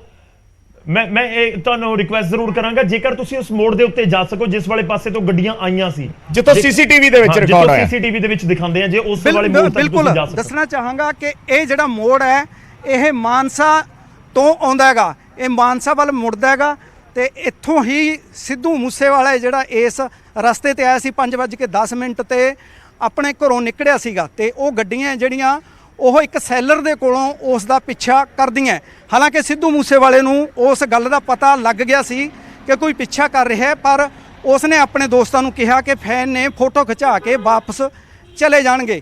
ਪਰੰਤੂ ਜਦੋਂ ਗੱਡੀ ਮਾਰਨ ਦੀ ਕੋਸ਼ਿਸ਼ ਕੀਤੀ ਕਰੋਲਾ ਵਿੱਚ ਤਾਂ ਸਿੱਧੂ ਸਮਝ ਗਿਆ ਸੀਗਾ ਕਿ ਕੋਈ ਗੈਰ ਬੰਦੇ ਨੇ, ਇਸ ਕਰਕੇ ਉਸਨੇ ਆਪਣਾ ਹਥਿਆਰ ਕੱਢਿਆ ਤੇ ਅਲਰਟ ਹੋ ਗਿਆ ਸੀ। ਪਰ ਬਦਕਿਸਮਤੀ ਨਾਲ ਕਾਰਤੂਸ ਵੀ ਘੱਟ ਸੀ ਤੇ ਦੁਸ਼ਮਣ ਜ਼ਿਆਦਾ ਸੀ, ਉਹਨਾਂ ਕੋਲੇ ਹਥਿਆਰ ਵੀ ਆ ਜਿਹੜੇ ਉਹ ਬਹੁਤ ਆਧੁਨਿਕ ਸੀ, ਇਸ ਕਰਕੇ ਉਹ ਮਾਰ ਖਾ ਗਿਆ। ਜਿਹੜੀ ਫੁਟੇਜ ਦੀ ਗੱਲ ਕਰਦੇ ਆ ਇਸ ਸਾਈਡ ਤੋਂ ਗੌਰਵ, ਇਸ ਸਾਈਡ ਤੋਂ ਆਇਆ ਸੀਗਾ, ਉਹ ਸਾਹਮਣੇ ਜਿਹੜੀ ਕੈਮਰਾ ਸੀਗਾ ਉੱਥੋਂ ਹਾਲਾਂਕਿ ਕੈਮਰਾ ਪੱਟ ਲਿਆ ਗਿਆ, ਉਹ CCTV ਸੀ। ਇਹ ਦੀਵਾਰ ਤੁਸੀਂ ਦੇਖ ਸਕਦੇ ਹੋ, ਸਾਰੇ ਚੈਨਲਾਂ ਤੇ ਪਹਿਲੀ ਵਾਰ ਆਪਣੇ ਚੈਨਲ ਤੇ ਚੱਲਿਆ ਸੀ। ਇਹ ਦੀਵਾਰ ਦਿੰਦੀ ਹੈ ਜਦੋਂ ਸਿੱਧੂ ਦੀ ਗੱਡੀਆਂ ਦਾ ਪਿੱਛਾ ਕਰਦੇ ਆ ਤੇ ਜਦੋਂ ਫਾਇਰਿੰਗ ਹੋਈ ਹੈ 2 ਗੱਡੀਆਂ ਵਾਪਸ ਵੀ ਇਸੇ ਮੋੜ ਤੋਂ ਹੁੰਦੀਆਂ। ਇਹ ਜਵਾਰ ਕੇ ਪਿੰਡ ਦਾ ਉਹ ਮੋੜ ਹੈ ਜਿੱਥੋਂ ਕਾਤਲਾਂ ਨੇ ਜਿਹੜਾ ਹੈ ਬਿਲਕੁਲ ਆਪਣੀ ਵਾਰਦਾਤ ਨੂੰ ਅੰਜਾਮ 5:30 ਵਜੇ ਦੇ ਕਰੀਬ ਦਿੱਤਾ। ਠੀਕ ਹੈ ਬਲਦੇਵ, ਬਹੁਤ-ਬਹੁਤ ਧੰਨਵਾਦ ਤੁਹਾਡਾ ਸਾਡੇ ਨਾਲ ਜੁੜਨ ਦੇ ਲਈ, ਇਸ ਪੂਰੀ ਗੱਲਬਾਤ ਦੇ ਲਈ। ਤਾਂ ਅਸੀਂ ਉਹ ਥਾਂ ਦੀਆਂ ਉਸ ਤਸਵੀਰਾਂ ਨੂੰ ਦਿਖਾਉਣ ਦੀ ਕੋਸ਼ਿਸ਼ ਕੀਤੀ ਹੈ ਔਰ ਪੂਰਾ ਕਿਸ ਤਰੀਕੇ ਨਾਲ ਪਲਾਨ ਕੀਤਾ ਗਿਆ ਸੀ, ਕਿਸ ਤਰੀਕੇ ਦੇ ਨਾਲ ਐਗਜ਼ੀਕਿਊਟ ਕੀਤਾ ਗਿਆ, ਐਗਜ਼ਿਟ ਹੋਏ, ਉਹ ਸਾਰੀਆਂ ਚੀਜ਼ਾਂ ਦਿਖਾਉਣ ਦੀ ਕੋਸ਼ਿਸ਼ ਕੀਤੀ ਹੈ। ਪਰ ਇਹ ਸਭ ਦੇ ਵਿਚਾਲੇ ਉਮੀਦ ਹੁਣ ਇਹੀ ਹੈ ਕਿ ਜਿਹੜੇ ਬਾਕੀ ਦੇ ਵੀ ਸ਼ੂਟਰਸ ਨੇ ਉਹ ਵੀ ਜਲਦ ਫੜੇ ਜਾਣ, ਖਾਸ ਤੌਰ ਤੇ ਜਿਹੜਾ ਪੂਰਾ ਮਾਸਟਰਮਾਈਂਡ ਨਜ਼ਰ ਆਉਂਦਾ ਹੈ ਗੋਲਡੀ ਬਰਾੜ, ਉਹ ਵੀ, ਕਿਉਂਕਿ ਇਸ ਦੇ ਵਿੱਚ ਗੌਰਵ ਜਿਹੜੇ ਦਰਸ਼ਕ ਦੇਖ ਰਹੇ ਆ ਆਪਾਂ ਨੂੰ, ਬਹੁਤ ਸਾਰੇ ਲੋਕਾਂ ਦੇ ਸਵਾਲ ਹੁੰਦੇ ਆ, ਕਈ ਵਾਰੀ ਇਸ ਤਰੀਕੇ ਦੇ ਵੀ ਸਵਾਲ ਚੱਕਦੇ ਆ ਵੀ ਮੀਡੀਆ ਲਗਾਤਾਰ ਇਸ ਚੀਜ਼ ਨੂੰ ਕਿਉਂ ਦਿਖਾ ਰਿਹਾ। ਆਪਾਂ ਚਲੋ ਸਾਰੇ ਮੀਡੀਆ ਦੀ ਤੇ ਕੋਈ ਜ਼ਿੰਮੇਵਾਰੀ ਨਹੀਂ ਲੈ ਸਕਦਾ, ਪਰ ਆਪਾਂ ਆਪਦੇ ਚੈਨਲ ਦੀ ਜਾਂ ਆਪਦੀ ਆਰਗੇਨਾਈਜੇਸ਼ਨ ਦੀ ਜ਼ਿੰਮੇਵਾਰੀ ਲੈਂਦੇ ਆ ਕਿ ਸਾਡਾ ਮਕਸਦ ਇਹਨਾਂ ਚੀਜ਼ਾਂ ਨੂੰ ਦਿਖਾਉਣ ਦਾ ਇਹ ਹੈ ਕਿ ਜਦੋਂ ਤੱਕ ਉਹ ਚੀਜ਼ ਸਿਰੇ ਨਹੀਂ ਲੱਗਦੀ, ਉਹਦਾ ਕੋਈ ਸਿੱਟਾ ਨਹੀਂ ਨਿਕਲਦਾ, ਉਹ ਕਾਤਲ ਫੜੇ ਨਹੀਂ ਜਾਂਦੇ, ਉਹਨਾਂ ਨੂੰ ਅੰਜਾਮ ਤੱਕ ਨਹੀਂ ਪਹੁੰਚਾ ਦਿੰਦੇ, ਉਦੋਂ ਤੱਕ ਇਹਨਾਂ ਚੀਜ਼ਾਂ ਨੂੰ ਸਾਹਮਣੇ ਰੱਖਣਾ ਬੇहद ਜ਼ਰੂਰੀ ਹੈ। ਔਰ ਜੇ ਆਪਾਂ ਕੋਈ ਮੰਨੇ ਭਾਵੇਂ ਨਾ ਮੰਨੇ, ਪਰ ਸਿੱਧਾ ਦਬਾਅ ਇਸ ਦੇ ਨਾਲ ਜਿਹੜੀਆਂ ਇਨਵੈਸਟੀਗੇਟਿਵ ਏਜੰਸੀਆਂ ਨੇ, ਪੁਲਿਸ ਹੈ, ਉਹਨਾਂ ਤੇ ਰਹਿੰਦਾ ਹੈ ਲਾਜ਼ਮੀ ਤੌਰ ਤੇ। ਸੋ ਇਸ ਕਰਕੇ ਜ਼ਰੂਰੀ ਹੋ ਜਾਂਦੀਆਂ ਇਹਨਾਂ ਚੀਜ਼ਾਂ ਦਾ ਜ਼ਿਕਰ ਕਰਨਾ ਵਾਰ-ਵਾਰ ਔਰ ਦਿਖਾਉਣਾ। ਔਰ ਦੂਜਾ ਪੁਆਇੰਟ ਇਹ ਵੀ ਹੈ ਕਿ ਪਿਛਲੇ 1 ਮਹੀਨੇ ਦੇ ਵਿੱਚ ਬਹੁਤ ਕੁਝ ਹੋਇਆ, ਬਹੁਤ ਸਾਰੀਆਂ ਗ੍ਰਿਫਤਾਰੀਆਂ ਦਾ ਜ਼ਿਕਰ ਹੋਇਆ ਕਿ ਇਸ ਤਰੀਕੇ ਨਾਲ ਗ੍ਰਿਫਤਾਰੀ ਹੋਗੀ, ਉੱਥੋਂ ਗ੍ਰਿਫਤਾਰੀ ਹੋਗੀ। ਤਾਂ ਅਸੀਂ ਉਹ ਵੀ ਕੋਸ਼ਿਸ਼ ਕੀਤੀ ਹੈ ਕਿ ਪੂਰਾ ਤੁਹਾਨੂੰ ਸਮੇਟ ਕੇ ਕਿ ਪੁਲਿਸ ਦੀ ਥਿਊਰੀ ਇਸ ਸਮੇਂ ਕੀ ਕੁਝ ਕਹਿ ਰਹੀ ਹੈ ਉਹ ਵੀ ਤੁਹਾਨੂੰ ਦੱਸੀਏ। ਜਿਹੜੇ ਅਸੀਂ EEE ਦਾ ਵੀ ਜ਼ਿਕਰ ਕਰ ਰਹੇ ਹਾਂ ਕਿ ਕਿਵੇਂ ਰੇਕੀ ਹੋਈ, ਕਿਵੇਂ ਵਾਰਦਾਤ ਨੂੰ ਅੰਜਾਮ ਦਿੱਤਾ, ਕਿਵੇਂ ਭੱਜੇ ਨੇ, ਇਹ ਪੁਲਿਸ ਦੀ ਇਨਵੈਸਟੀਗੇਸ਼ਨ ਦੇ ਵਿੱਚ ਹੀ ਚੀਜ਼ਾਂ ਸਾਰੀਆਂ ਸਾਹਮਣੇ ਆਈਆਂ ਨੇ।